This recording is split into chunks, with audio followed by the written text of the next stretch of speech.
Berlusconi è morto all'ospedale San Raffaele di Milano a causa della leucemia che non gli ha lasciato scampo. Aveva 86 anni e mercoledì prossimo, in occasione dei suoi funerali, per l'Italia sarà il lutto nazionale. È stato per 30 anni il leader indiscusso dei moderati, il leader carismatico capace di spostare il consenso con la sua presenza in campagna elettorale. Silvio Berlusconi per la Sicilia ha rappresentato il cambiamento, dalla discesa in campo del 1994 al 61-0 delle politiche del 2001 e poi successi in tutte le competizioni dove Forza Italia presentava i suoi candidati. Fino al 2011 è stato leader indiscusso della politica italiana. L'Italia è il paese che amo. Qui ho le mie radici, le mie speranze e i miei orizzonti. La Sicilia era letteralmente un granaio di voti per gli azzurri e i siciliani amarono Berlusconi politico e imprenditore che regalava all'isola una visione di futuro, di un nuovo miracolo italiano, dal 1.000.000 dei posti di lavoro al ponte sullo stretto. Care amiche, cari amici, oggi vi parlo del ponte sullo stretto di Messina, una grande opera che è indispensabile per rendere più unito e più moderno il nostro paese. Il primo bagno di folla alla Fiera del Mediterraneo a Palermo era il 20 marzo del 1994, al suo fianco i fedelissimi di Publitalia 80 Marcello Dell'Utri e Gianfranco Miccichè. La Sicilia alle elezioni politiche di 6 giorni dopo tributò un plebiscito per il partito del Cavaliere, 21% il dato nazionale, 34% quello siciliano. Nel 1996 arriverà al suo fianco anche Renato Schifani. Presidente Berlusconi, chi vincerà le elezioni in Sicilia? Sicuramente noi. Storica la vittoria del centrodestra alle politiche del 2001, quando si votava con il Mattarellum. I 61 collegi uninominali, 41 alla Camera e 20 al Senato, furono vinti dalla coalizione guidata proprio da Silvio Berlusconi. A Catania, nell'epopea berlusconiana, il sindaco per 2 volte fu il professor Umberto Scapagnini, di origine napoletana e medico personale di Silvio Berlusconi. Per lui arrivò al porto la nave delle libertà con tanto di investitura formale.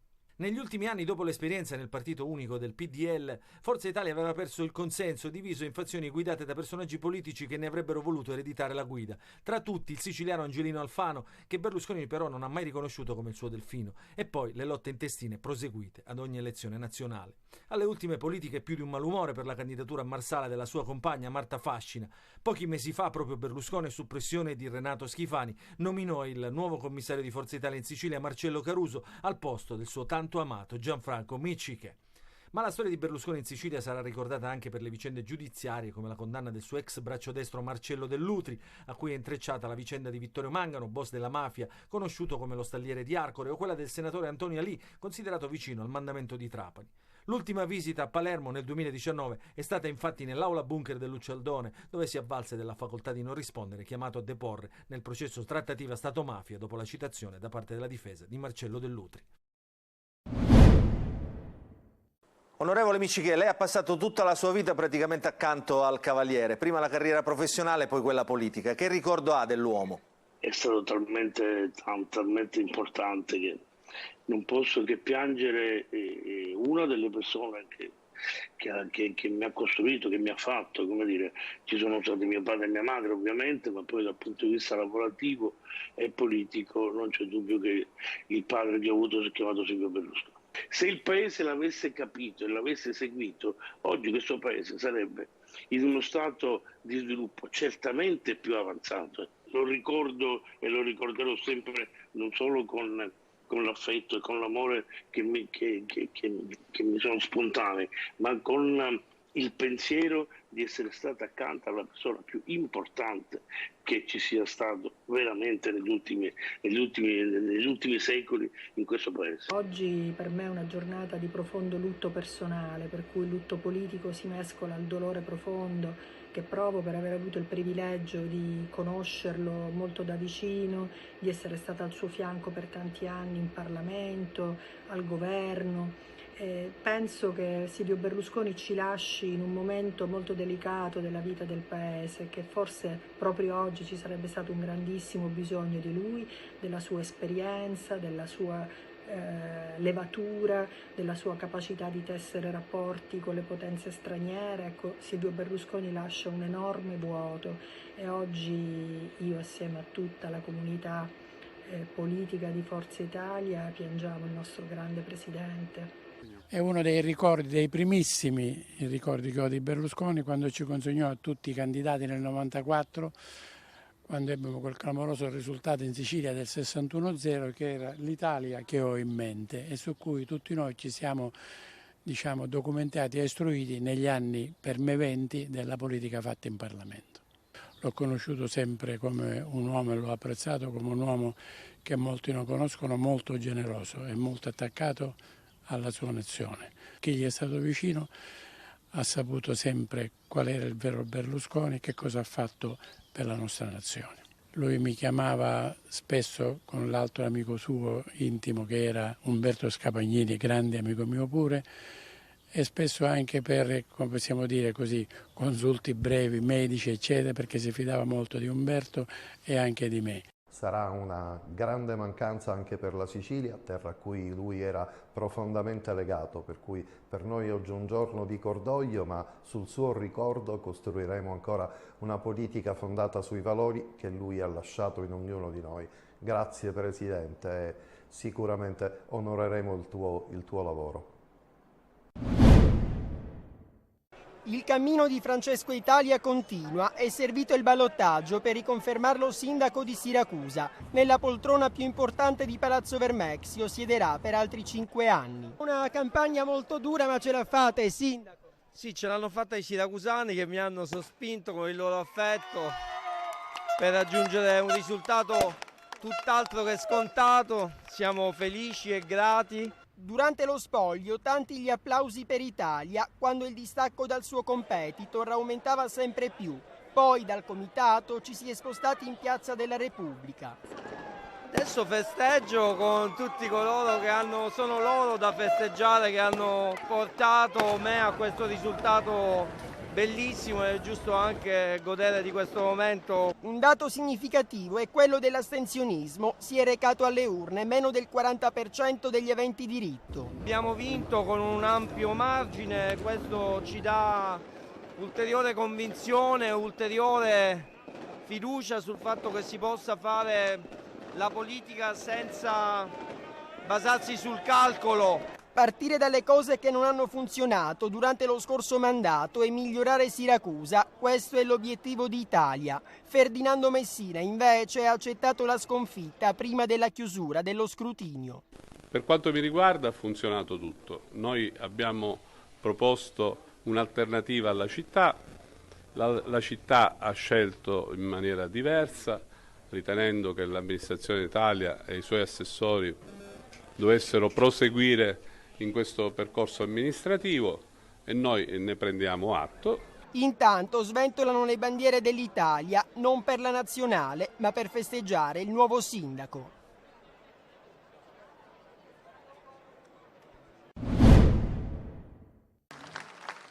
Acireale ha scelto Barbagallo perché Barbagallo dal 2014 al 2018 ha fatto bene per Acireale e sicuramente anche perché Roberto Barbagallo non è assolutamente vicino alla mafia, è lontano anni luce. Un pianto liberatorio, quello del neo sindaco di Acireale Roberto Barbagallo, questo pomeriggio in pieno centro, dove festeggia la vittoria a suon di musica. Un ballottaggio sofferto per il candidato del centrodestra nella bufera per un avviso di garanzia e per una presunta vicinanza alla criminalità. Che Piantedosi ha detto, vediamo se viene eletto, poi ne discuteremo. Io sono pronto, come dire, ad andare anche al Ministero tranquillamente e serenamente perché, ripeto, la gente mi conosce, se no non mi avrebbe votato assolutamente. C'è un'emergenza proprio specifica di Acireale per la quale lei si sente di intervenire subito? Ma l'emergenza ad Acireale sono intanto la presenza di un'amministrazione. Ritengo che in questi 5 anni quello che è mancato, oltre ai servizi essenziali, ai cittadini è mancato il contatto con l'amministrazione, con gli assessori, con gli amministri, insomma quello è quello che i cittadini vogliono. A volte ci sono problemi che non si possono risolvere perché siamo in un periodo di recessione e quindi i conti sono quelli che sono, però il cittadino a volte attraverso la presenza, il contatto, il dialogo, la parola riesce anche a superare alcune cose. Io ritengo che è questo quello che è mancato e soprattutto nelle frazioni si sono sentiti molto abbandonati. Il neo sindaco Barbagallo, sostenuto da 9 liste civiche che fanno capo a Forza Italia, ha ottenuto 8.964 voti, raggiungendo il 51,57%. Nel ballottaggio ha avuto la meglio su Antonino Nino Garozzo, che con 8.417 preferenze si è fermato al 48,43%. Garozzo era appoggiato da tutto il centrodestra con in testa Fratelli d'Italia. Acireale però ha vissuto questa campagna elettorale, questa tornata elettorale, in effetti cosa? Con una competizione interna al centrodestra. È sintomo di cosa? E soprattutto la vittoria di Barbagallo, alla luce di questa divisione, cosa vuol dire? Io dico che bisogna guardare l'esito. Cosa sarebbe successo se il centrodestra sarebbe stato unito? Non lo so. Sarebbe trovare una giustificazione in effetti ad una divisione che è anche della coalizione che ha vinto. Pertanto quando arriva una sconfitta, arriva la sconfitta. È inutile girarci attorno. Certo, fosse stato il centrodestra unito, vuol dire che ci sarebbe stata un'unica candidatura, tutto il centrodestra avrebbe stravinto. Ma questo non c'è stato. La pistola a terra, il sangue, uno zaino per contenere la refurtiva è quello che resta della tentata rapina in una gioielleria avvenuta questa mattina in viale Mario Rapisardi a Catania, sventata da alcuni uomini che si trovavano in zona. In due, con il volto travisato e armati di pistola, hanno fatto irruzione in questo esercizio commerciale poco dopo l'apertura, alle 9:30 circa. Sono state le urla della commessa a mettere in allarme il quartiere, come ci raccontano alcuni testimoni. Non ho visto niente, ho visto solo una ragazza che gridava, sarà che era la commessa, e pensavo che era una lite veramente. Invece è successo, dice, una rapina. Ma non ha sentito neanche colpi di pistola? Colpi di pistola sì. Sì, abbiamo sentito Due colpi. Io ho paura di queste cose, infatti questo ci sto dicendo, che ora ho paura, pure a lavorare. Uno dei rapinatori ha esploso alcuni colpi di pistola in aria durante la fuga che è finita dopo pochi metri qui, in via Mandrà, dove due uomini si sono avventati su di lui riuscendo a disarmarlo e a bloccarlo in attesa che arrivasse la polizia. Durante la colluttazione uno degli uomini si sarebbe ferito, come dimostra il sangue a terra, ma non in maniera grave. La scena dell'arresto è stata ripresa da alcuni presenti, come vi mostriamo in questo video amatoriale. Tra i presenti non solo paura, ma anche ammirazione per il gesto di grande coraggio di chi ha fermato il rapinatore armato di pistola. Un complimento a chi è intervenuto, è stato veramente coraggioso. Non si è capito cosa stava succedendo, ecco, tutto qua. Poi l'abbiamo capito dopo, quando sono intervenuti quei passanti che sono entrati in colluttazione con il rapinatore e poi sono venute le guardie. Intanto la polizia indaga per risalire all'identità del complice che è riuscito a fuggire. Sul posto presente anche la scientifica per i rilievi. Abbiamo paura, nemmeno possiamo permetterci di uscire la sera. Un residente del centro storico di Palermo parla così, quasi terrorizzato da cosa succede nel cuore della città quotidianamente. Episodi di violenza, aggressioni, movida selvaggia, rifiuti e schiamazzi. No, non è un girone dantesco, è il centro storico di Palermo. I turisti la prima cosa che chiedono nel momento in cui entrano in casa è "Is it safe?" È sicuro? Perché chiedono questo? Sicuramente a Düsseldorf o a Dublino non credo lo chiedano. Questa mattina corteo di protesta da parte di residenti e associazioni. Si chiedono controlli per la sicurezza e per contrastare il disturbo della quiete pubblica per la musica diffusa di notte, anche e soprattutto dagli abusivi, in particolare alla Vucciria. Non è solo con l'aumento delle forze dell'ordine che non c'è, con le misure repressive che si affronta il tema, lo si può affrontare solo se come diciamo sempre, c'è un esercito di educatori e di educatrici che stanno nei luoghi dove i ragazzi si riuniscono. Si può cambiare in due sensi. Uno, nell'immediato una repressione, chiaramente che non sia troppo violenta, perché è chiaro che c'è una capacità attrattiva dei locali, cioè la Movida ha una sua capacità attrattiva, ha una sua capacità economica e quindi va preservata e non totalmente repressa. Dall'altro lato invece, nel senso culturale, bisogna fare crescere, specialmente nelle giovani generazioni, quella che è il valore del bello, il valore dei siti UNESCO che abbiamo, il valore della storia del centro storico. Ma non solo Movida, perché il centro storico è diventato soprattutto violento. Sentite cosa ci racconta questa donna. Guardi, io ho assistito allo scippo di una turista che sono stati presi subito proprio davanti alla cattedrale. Io sono stata aggredita l'altra sera dopo anni che vivo nel centro storico e non mi era mai successo da parte di un tossico. Cosa le ha fatto? mi ha chiesto e mi ha intimato i soldi, altrimenti mi sgozzava, però io mi sono messa a urlare e c'erano delle persone e sono venute in mio soccorso e lui è scappato, ma era un tossico che sicuramente si fornisce lì in zona. Nonostante siano considerati territori virtuosi nell'ambito della raccolta differenziata, 28 comuni del Catanese si stanno scontrando con un grave aumento dei costi di conferimento. I sindaci dei centri interessati si sono ritrovati a discuterne nell'aula consiliare del municipio di Sant'Agata Libattiati, dove il primo cittadino, Marco Rubino, si è fatto promotore di un documento programmatico firmato insieme a tutti e 27 i suoi colleghi da inviare alla regione.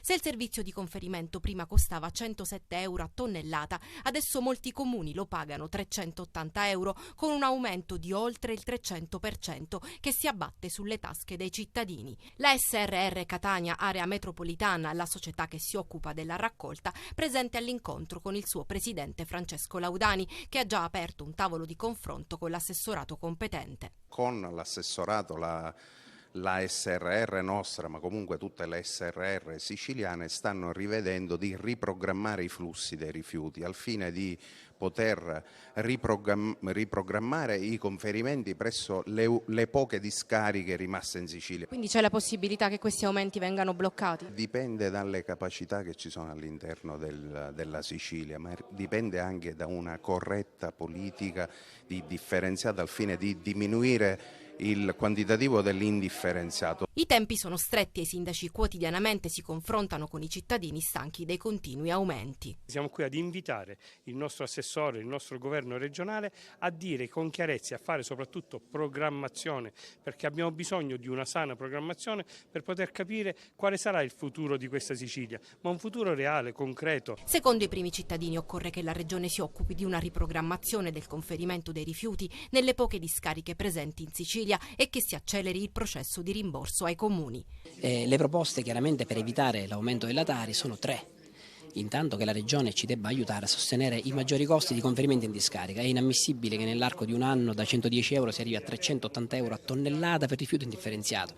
Questo inevitabilmente viene riversato sulla composizione della tariffa che è la Tari. Punto 2, la Regione deve riformare il sistema della SRR che non funziona. Siamo purtroppo sottomessi alla gestione delle piattaforme che per la maggior parte sono di natura privata e non possono aprire e chiudere a loro piacere. Terzo punto, che la Regione si attivi immediatamente per fare i termovalorizzatori, perché oltre il danno e la beffa i nostri rifiuti vanno all'estero e vengono termovalorizzati all'estero.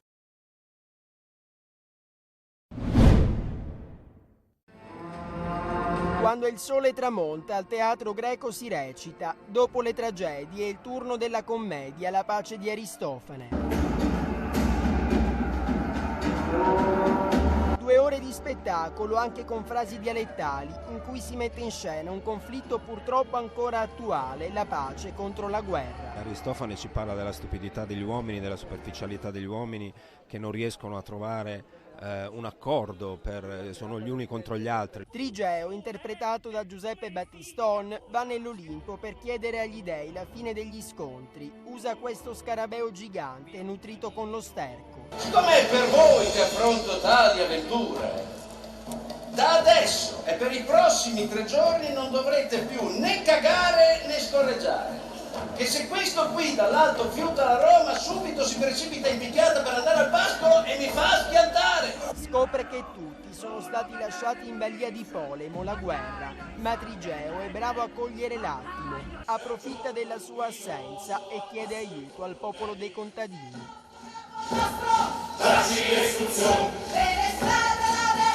Così insieme liberano la pace, con lei anche Opora, dea dei frutti, e Teoria, dea delle feste. I contadini si uniscono per liberare questa pace e come sempre in Aristofane i politici vengono presentati malissimo, cioè sono i responsabili della guerra e di tutti i disastri che sono successi ad Atene. Tra l'altro un unicum di questa commedia è proprio che in scena c'è Atene. La guerra è finita, le armi non servono più, Trigeo e Opora si sposano e si festeggia con banchetti, canti e balli, no alle guerre del passato e del presente.